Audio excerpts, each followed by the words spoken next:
Hey guys, Toolman Tim here, coming back at you with another Ramblings from the Road. Today it is a beautiful minus 15 degrees Celsius. The sun is shining. We got a dusting of snow last night. We have one more day tomorrow of a balmy high of minus 17, and then back into the unseasonably warm temperatures for the foreseeable future. I'm rather excited. It's been a cool day. Cool week, cool winter so far.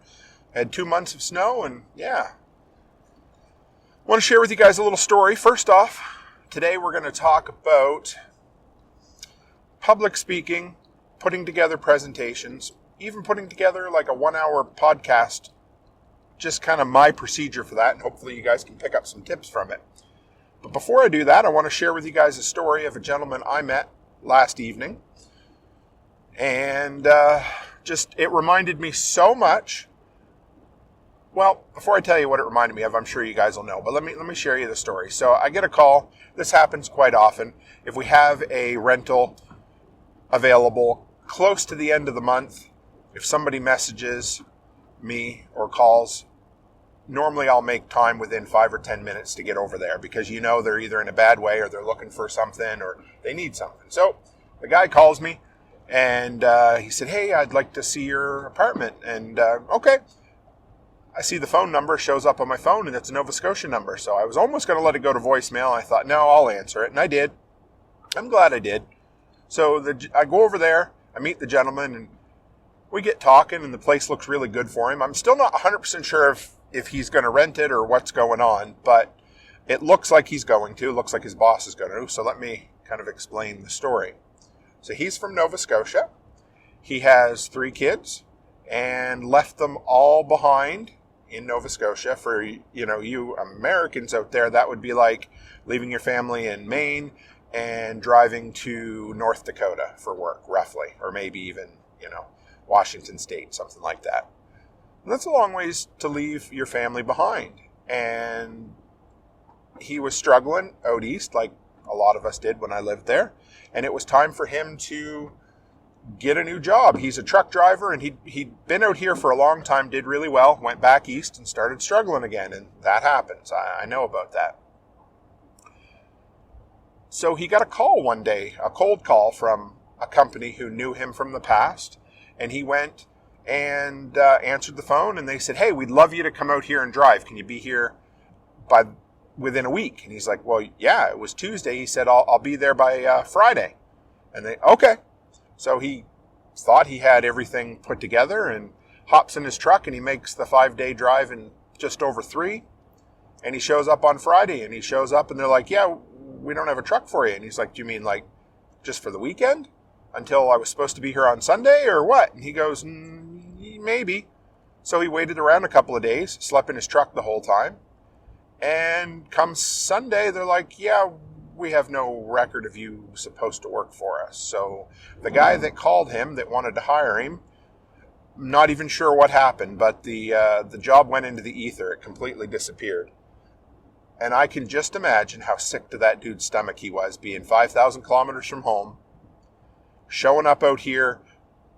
Basically, he was supposed to drive a transport truck. He was supposed to work, I believe it was 20 days on, sleep in his truck while he was doing it, and then fly home for 10 days back and forth like that. That was his plan.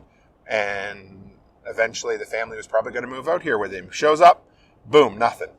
So he makes a call to a couple of buddies, and one of his friends knows people down in my town. And the guy said, "Yeah, we got all kinds of work. Come on down." And so he showed up on a hope and a wing and a prayer and really nothing else.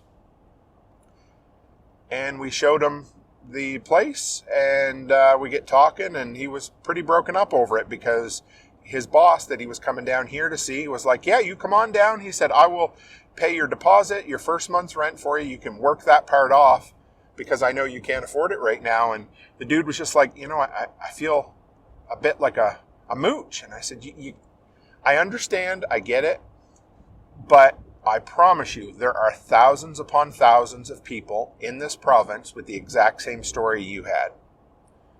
They hopped on a plane, they hopped in a car, they came out here with no money, with nothing but an ethic to work like a dog, and somebody somewhere took a chance on them, and they made a go at it, and they turned out to be the best decision they ever made. And so the longer I'm talking to this guy, of course, I'm thinking more and more about mine and Becky's story and how I left the kids behind. And you guys have all heard that, so I don't need to repeat it. But of course, I had a soft spot for the dude. And it was just, it brought me back to just over 9 years ago when we did that. And, sometimes it's easy to forget. But he told me, he's like, hey, I have to make a go at it this time. And I said, here's the deal. I know you might feel a bit like you're, taking or a mooch or whatever your terminology would be in this instance. But all I can say is, two things. Work your ass off and pay it back down the road, because somebody helped you now. Just remember, at some point, you're going to be able to help other people out. So turn around. That's all you can do.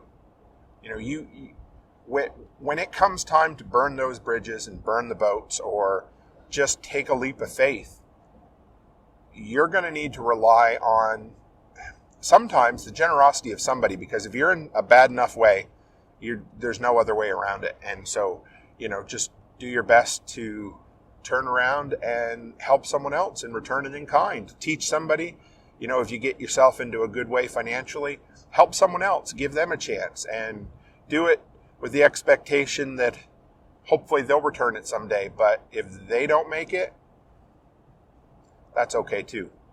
But just for anybody out there who happens to be thinking, man, I want to make that leap, or I want to make that jump, well, I'm telling you, you can do it.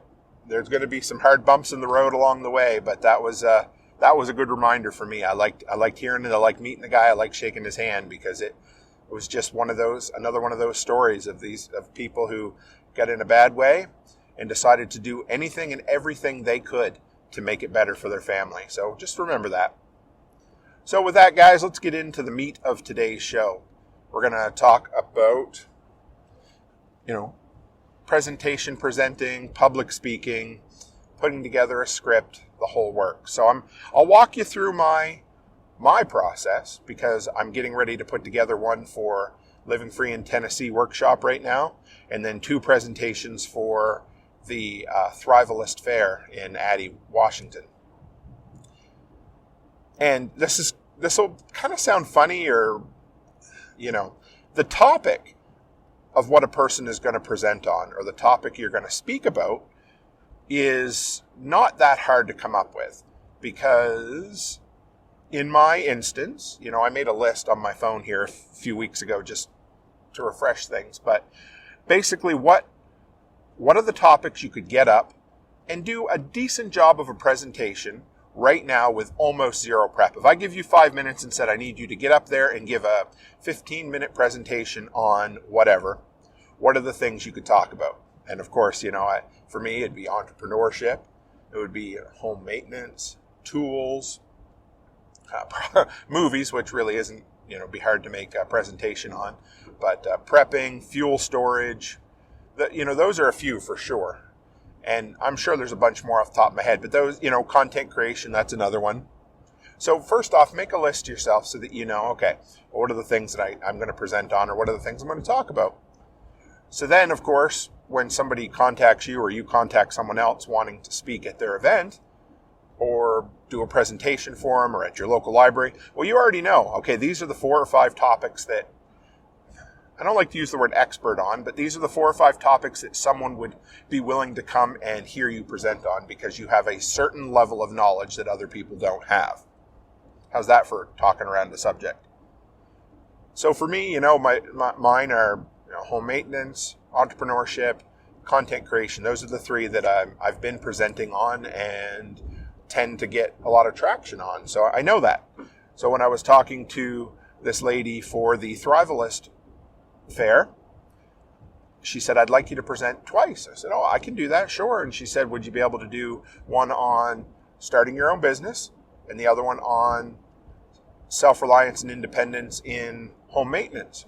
Absolutely. So that's easy, okay? That to me that's a no-brainer, okay? Here's the thing. This is the hardest part for me, is coming up with my title. It needs to be catchy. And I know, don't fret over this. This is just the way I do it. But once I have a topic, then I need to kind of formulate what am I going to talk about within that topic. And then you need to think about, well, who is my audience? You know, the Thrivalist Fair is a little similar to the Self-Reliance Festival, where you would have people from both dichotomies. You know, some from the political left and some from the political right, and then some right down the middle. Whereas, say, at Prepper Camp, 80 to 90% of the people at Prepper Camp would be from the political right. And, you know, if you went to, a Mother Earth News fair, I'm going to guess that the majority would be from the political left. And that's okay, but always consider your audience when you're putting together a presentation. So for me, the title comes out of kind of my audience and who I'm speaking with, and then what my focus is going to be. So, you know, last year at Nicole's LFTN, it was You Can Do It. You know, so the first bit is a kind of catch, and then the next bit was, you know, finding freedom and independence through entrepreneurship. Well, yeah, that's what it was. And once I have that title, or at least, and it doesn't have to be a 100%, this is the exact title of the presentation, but I do try to have that so that I can give that and a bit of a summary to whoever's, you know, promoting what I'm doing at least a couple of months ahead of time. Because what that does is that gets my mind in autopilot mode. And that's a good thing. So what that is I know in 2 or 3 months that I need to present on entrepreneurship and home maintenance. So then I do a brain dump and I open up a notepad file on my phone. And every time I think of something, no matter how dumb it is, you know, something like, don't forget to turn the light switch off when you leave your garage. Well, okay. You know what? There's a good chance I'm not going to put that in my presentation. But if it comes to mind for whatever reason, and it's tied into the idea of my presentation in my brain, it goes into that file folder. Doesn't matter. Everything and anything you can think of, that's what you start with. So we do that. And of course, now if this is your first time, you may not have much of a, you know, presentation history or anything, and that's okay. But another thing that I do is funny stories, funny illustrations, any interesting news articles that I read that might be pertinent, I end up putting them in their own folder on the computer, on my phone. So they end up having their own little hideaway for anything that might come in handy with presentations. So, you know, like the other day I was reminded of, I think I even talked about it in one of my podcasts, but there was a time when we were in college, we were heading out to what's called Quiddy Falls. They're these beautiful falls, but they're an unmarked trail to get to them.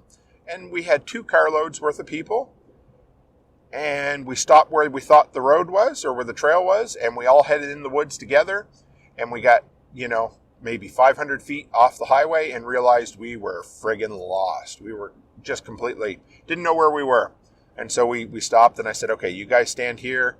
One person walk within hollering distance. And we did that for about 10 minutes. We found our way back. Now, where am I ever going to use that story? I'm not sure, but it was a vibrant enough memory and an interesting enough story that I put down a few words in a notepad so that I'd remember it. So that's the type of thing I do so that I have a bunch of stories and illustrations. It's an old pastor's trick that I learned in college. Of course, back in the day, you know, pastors had literal file folders. So if they saw something stupid in the newspaper, they would cut it out, put it on a 8.5 by 11 sheet of paper, and then file it away in S for stupid, you know, that kind of thing. Whatever it happens to be. So I thought that was kind of neat. And that's a way that, you know, you can kind of spruce things up. And for me, movies tend to play a big part in my presentations, or at least, you know, they're a gold mine for funny stories or illustrations. And the reason is that, you know, especially if you pick the right movie, but you show it in a different light, it tends to be a shared collective experience, and people love collective and shared experiences. So that's one thing I love to do. So yeah, I mind dump. Anytime I think about it, I throw things into this big folder, and it doesn't matter what it is. So once I get a bunch of those in there. I would say a month, maybe 6 weeks out, I take that mind dump and I make a rough script. Now, not everybody likes to type out everything that they're going to say, but I will say, at least for me, in my experience, and if this is one of your first times presenting, then you need to figure out how long your presentation is, and then Google, okay, I know for me that about 5 pages of rough notes, not typed out completely, but 5 pages of rough notes is good for about an hour to an hour and a half podcast. Now, not everybody needs that many, but that's what I have, and they're just bullet points. But you need to look up and say, okay, well, I got a 20-minute presentation. Google it and say, how many words do I need for a 20-minute presentation? So then put together an absolute rough script. And it doesn't need to be in any order or anything. Just type it all out. This is where you start going through that brain dump you had. And every point that you have, say, okay, well, that's not bad. And maybe it's something, okay, that's stupid. Don't delete it. Just move it to the bottom of the page. But all the things that seem really pertinent or exciting or interesting, start expanding on them. Right? 2, 3, 4 paragraphs. And then see where you end up. And you'll be surprised because at the end of this, if you did it in a rough form, like with bullet points, you'll be able to expand on it from there. Or if you did it in a full, paragraph, sentences, everything, then you'll probably have more than you need to present. Now, here's the thing. At this point, it's going to be all out of order and disjointed. And that's okay. But the act of putting that whole presentation together, so of taking all those points that you thought about and expanding on them, is what it takes to start to formulate a flow in there. So when I was taught expository preaching, illustrative preaching, introduction to oral communication, we had a acronym, I don't know if that's it, but it was EIA, Explanation, Illustration, Application. And there's 1,000 different ways to call it, but that's what I learned. And we typically learn 3-point sermons because humans seem to like things in threes. Now, I don't always do that. When I do presentations, if it's an hour presentation, I might have 8 or 10 points. But each point, within reason, should follow that kind of bit. So you would say something like, when maintaining a generator, or when wanting to keep a generator running properly, routine maintenance is key. So here's routine maintenance. Well, what does that mean? Well, I'm going to do the explanation. Well, routine maintenance means running it once a month and changing the oil once a year, and et cetera, et cetera. So that's the explanation. And then you'd go on to the illustration. And this would be something like, well, let me tell you, years ago, when I worked at Home Hardware and I didn't have a lot of money. It's funny how when you don't have a lot of money, you don't always value things as much. I don't understand. Anyway, it doesn't matter. I bought a brand new King generator. I think it was 3,500 or 4,000 watts. It was a good generator. And I bought it and I ran it the first time. And I was so proud of that damn thing, and it worked beautifully. And I stored it in my basement, and they were steep old basement steps. So that was the first point. That was a horrible place to put it because guess what? Anyway, we'll talk about that in a minute. So for the next year and a half, I never started that generator again. Never moved it. Never hauled it up out of them big-ass basement stairs and tried it. And so one day we had an unexpected power outage because power outages, Tim, are basically unexpected unless they're planned. Oh, boy, that's an astute observation. Hauled that thing up. Pulled and pulled and pulled and pulled to the point where my arm wanted to fall off and that goddamn thing wouldn't start. And we know why. Because I skipped out the routine maintenance. In my head, well, it's new, it should run. No, sorry, Tim, not how it works. And it didn't, and it would not run. And I never got it to run again because I ended up selling it before we moved out here. Application. Well, pretty straightforward, but there's a few things. What lessons did I learn from not regularly maintaining my generator and being a dumbass? Well, let me tell you guys, the first one was, I better run that damn thing every couple of months. I better make sure there's fresh gas in there. But you know what my biggest lesson out of that was? Setting yourself up to make it easy to do that kind of shit. So if I'd have kept it out in a shed where I could just roll it out, in 2 minutes, roll the thing out, start it up and run it, I would have been way more likely to do that routine maintenance than leaving it in those steep old ass basement steps that I had to, bend over. They were steep, but the problem was the very last step was about a double step. So to try to get that generator up was miserable. And then to get my son to help me, well, the two of us, it was a pain in the ass. So there you go. Explanation, illustration, application. And you can do that if you've got 3 points or 10 points. And of course you can expand it, but that's a way to get a really good flow in a presentation or a written document even. And it doesn't have to be that obvious. You don't have to say, well, now folks, I'm going to do my explanation. No, you're not. You're going to say, you know what? Routine maintenance is rather important on generators. And let me tell you why. And then you're not going to say, well, next point is illustration. No, you're going to say, well, hey, story time, guys. Let's chat a little bit and learn from my dumbass.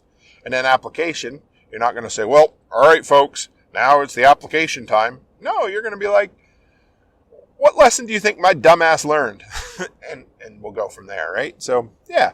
So that's how you put that together. And so sliding back a bit, you've done the mind dump and you've started realizing, okay, well, some of this doesn't fit or this fits here. And then you'll start formulating your points, your kind of outline for the actual presentation.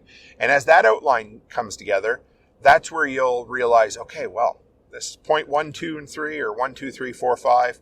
This needs to be bumped up a little.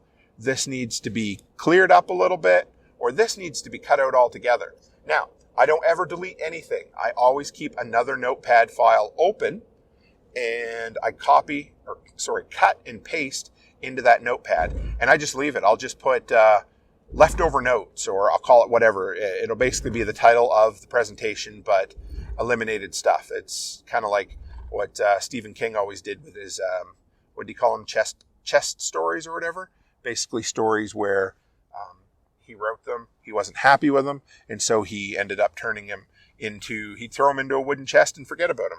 Now today, you don't need to do that. You can just basically, leave them electronic. But yeah, so don't ever delete anything, no matter how dumb you think it might be, because that stupid idea could end up being the kernel that inspires you to tell an entire story at some point. So just keep it in another file folder. I mean, it's not like the days where electronic storage was so scant and so expensive that you ended up only using 2 dates for a digit. Yeah, that dated me there, didn't it? So yeah, don't ever delete anything. But then once you've put that presentation, that outline together, all of a sudden it's starting to take form. And for me, the most important is the opening paragraph and the opening the opening conclusion, dumbass. No. The opening paragraph and the closing paragraph. Those are the two. Those are the hooks. This is why you need to listen to me. And at the end, this is what you should do when you go home. And this is why you should do it. And so, I spend as much time on my entire presentation as I do on those opening and closing paragraphs. And those will be the ones that I'll practice first, or at least I will word and reword a few times to make sure they're really good.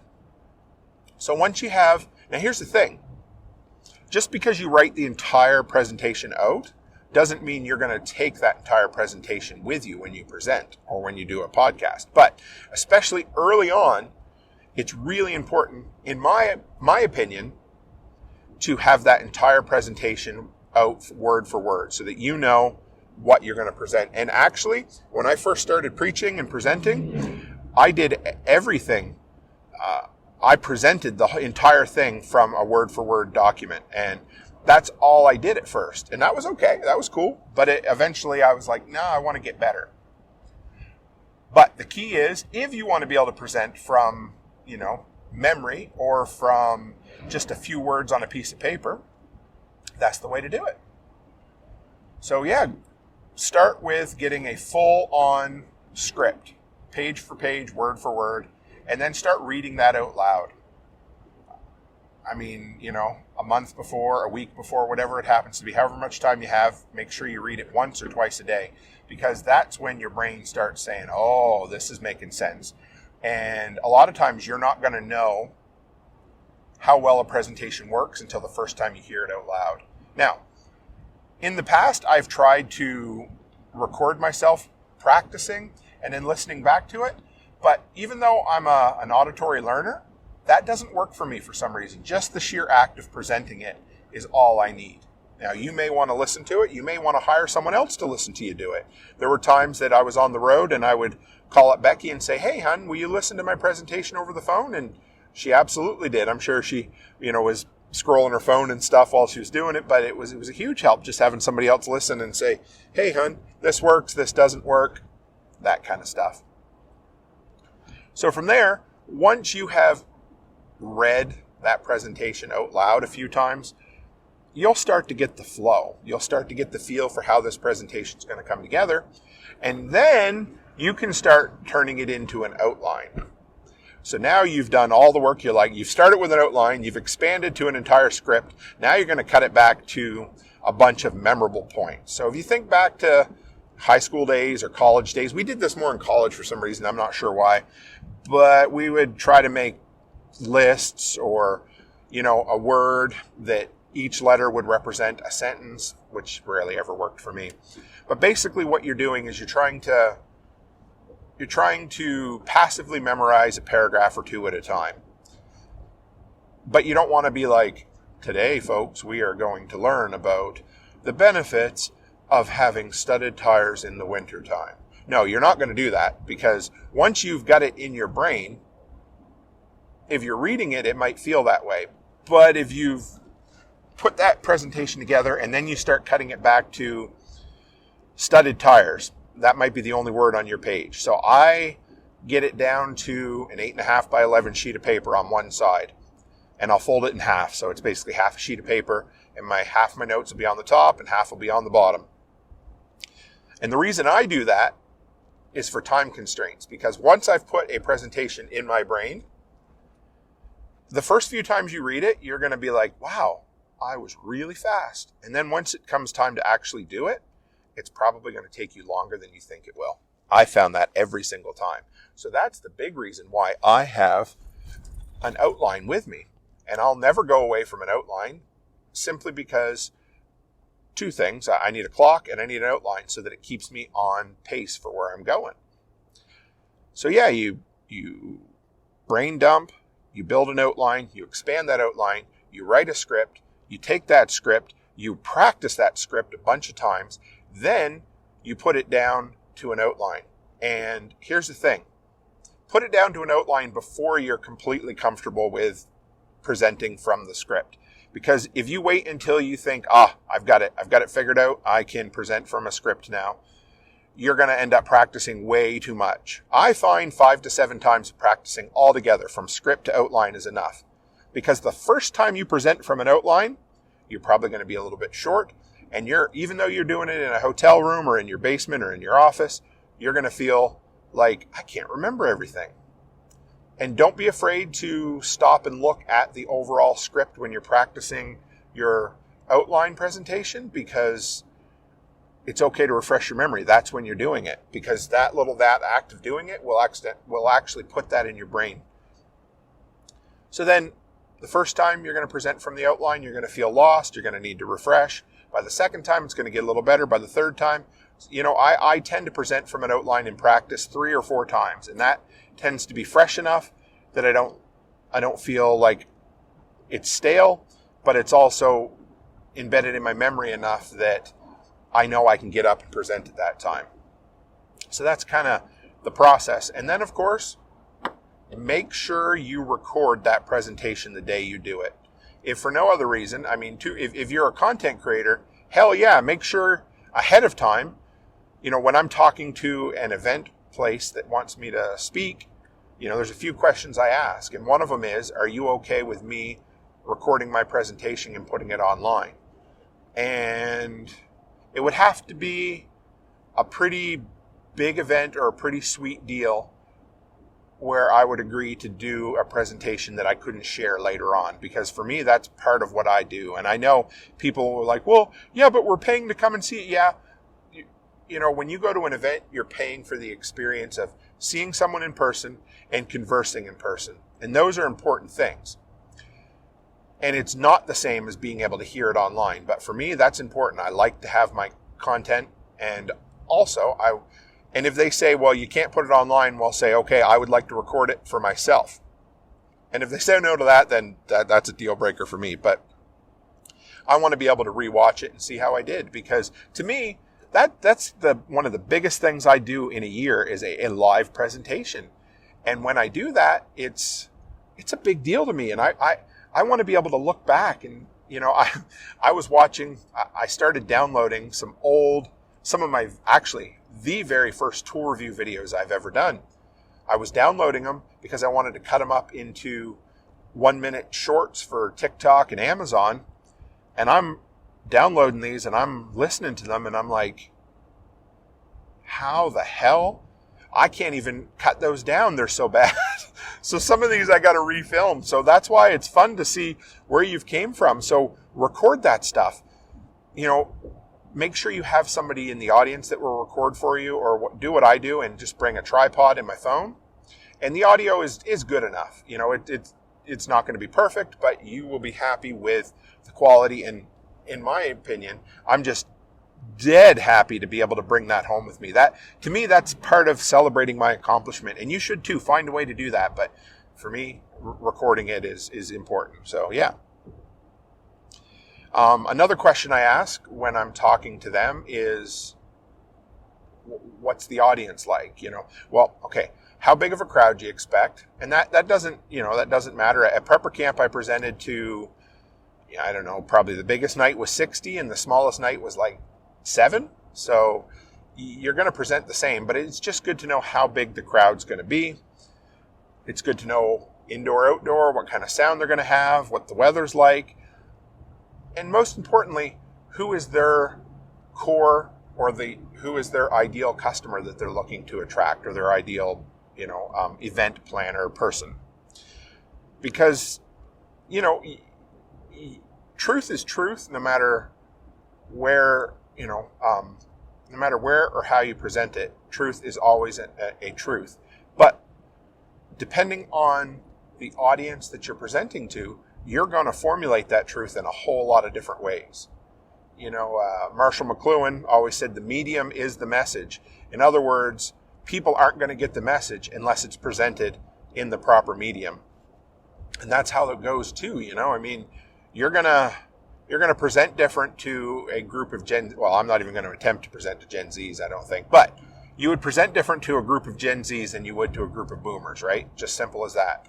Because if I made a bunch of jokes about, I don't even know what the Gen Zs are into, but you basically, or, I wouldn't stand up in front of a bunch of Gen Zs and be like, you know what I hate? How long it takes to dial a phone on a rotary phone. Or, you know what's funny? Party lines. When you can pick up and your neighbor, and they're like, what the hell are you talking about, old man? So no matter how good a truth I had, if I present it in that fashion, I'm that out of touch with whomever I'm presenting to, ain't going to happen. So, yeah, remember, find out who the audience is, who the core person, who ask the event attender, who is your ideal customer? And if they can't answer that question, run. Don't walk, but run. No, I'm just kidding. Well, anyway, that would be something. If they don't know who they're trying to attract, I'm not sure you want to be there, but there. So find that out, what the event's like, what the crowd size is like. Also, this is important too. Find out about the rating of the event. And now you might say, well, that's disingenuous, Tim. Well, no, it's not. Because I was always brought up to respect the people I was around. Now, here's a good example. When I played badminton in high school, competitively, the best people in the province, or some of the best, were from the French Shore, down near Meteghan and Church Point and all of that. And they were great people. And they all told me, my generation, that they were brought up because everybody down there spoke French and English. Now, French was their native tongue, but English they were just as competent with because in that area it was very small and they had to know. So they were always brought up that if there was one English person in the room, they spoke English. If it was a whole French group, they all spoke French, but it was just courtesy.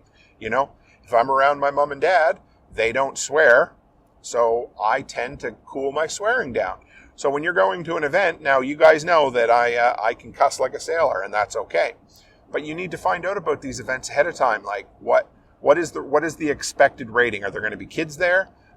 And because the last thing you want to do is, you know, get up and say, hey guys, today we're going to learn about George Carlin's 7 words you can't say on television. And it turns out that it's an 8 to 12-year-old group that's there for the presentation. So, you know, find out who your group is and make sure you present it in that fashion. Remember, the medium is the message, and that's important.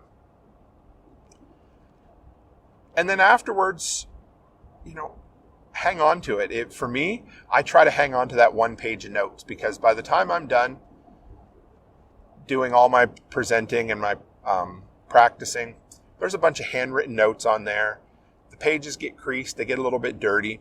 It's a physical token or a memento that I take with me. So I try to hang on to those and put them in a file folder or somewhere, just so I have that one specific thing. It's always nice, you know. But yeah, so that's kind of the idea of how I formulate a presentation. Now that's for public speaking, but it 100% works if you're putting together a podcast or an online kind of, I don't want to say presentation, but say a teaching course or training course or something like that. And one more thing that I didn't mention or I didn't talk about is when I mentioned I spend a ton of time on my opening and closing paragraph, that could be more like the opening and closing half page. But basically what it is the hook. And for me, the hook is explaining what I'm doing and getting people either shocked or entertained early on.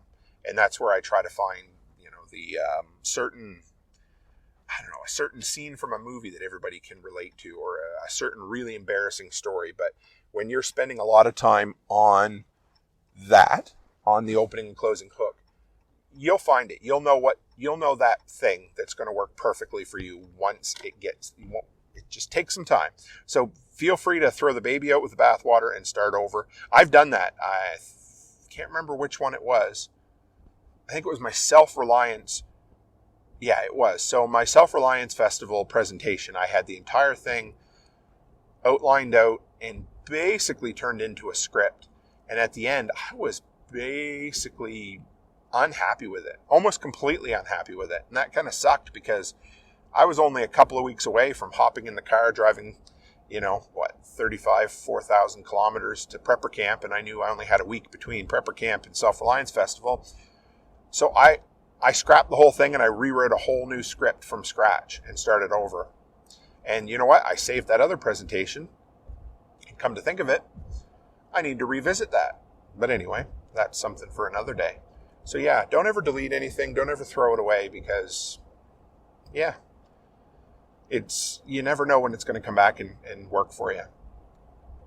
And the last thing, guys, that you're going to say is, I could never get up in front of a group and present. Well, yes, you could. I remember in college, a little guy named Ben Perry, cute little dude. If he was 5 feet tall and weighed 90 pounds, that's all it was. He was just a scrawny dude. Nothing wrong with him, just scrawny. And he was as quiet as a church mouse. And everyone had to take introduction to oral communication. So that was a thing you had to do. And that was fine. Well, he ended up becoming a pastor, which means he took all of the courses. But I remember in our introduction to oral communication, we had to do a 5 to 7 minute final presentation.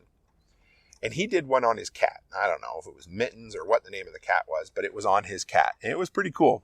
And I remember him getting up there and presenting, and he was scared shitless. I mean, he was kind of not vibrate, but shaking just a little bit. And his voice had that, hesitation. And he's a quiet dude to begin with. And he was up on the pulpit, and we did the final presentation down in the chapel. So it was a big open area. There was still only maybe 60 people in the class, but that was something. And he got up there and he did that. And when he stepped off the stage, he got a standing ovation from everybody in the room. And you know what? That guy right there probably had the worst case of crippling social anxiety I had ever seen in my life. And he managed to get up there and do that presentation. And guess what? Every presentation he did after that, he was still scared. He was still nervous. But he always had that belief in his brain, that memory, that he'd already done it once. And once you've done it once, you can do it twice and 3 times and however many times it takes. But you have to do it the one time. And if you're scared shitless, but you're passionate about it and you feel like it is on your heart or on your brain to do it, then you need to do it. How can I set you up for success? Well, putting together a really, really good presentation first. That, like I said, that is the key. And then second is practicing the hell out of it. The more you practice, the more comfortable you will be. Now, the day of, or probably more truthfully, the night before, you're going to want to call and cancel. Don't do it. Because that first time you're going to be scared because the fear of the unknown. I believe it was Hitchcock that always said the monster you don't see is worse than the monster you do. And the monster you don't see is the night before you're doing your very first presentation. And you might be a little sick to your stomach and a little bit nervous. And you might say, Tim, well, why the hell would I do this if I feel like that? Well, how else do we get experience and wisdom and character? Right? That is one way. You take your time and you do something that you absolutely fucking don't want to do. And then you do it and you're like, holy shit, I did that. Whatever it happens to be. Might be bungee jumping for somebody. I'll be damned, I ain't going to be bungee jumping. But you know what one thing was for me? Last summer we went to the West Edmonton Mall and they had a spend an hour with a sloth. That was a lot of fun. But when we showed up, it turned out they had this reptile thing as well. And I wouldn't say I'm terrified of snakes, but I certainly don't love them, and I don't want to, kind of cuddle with them.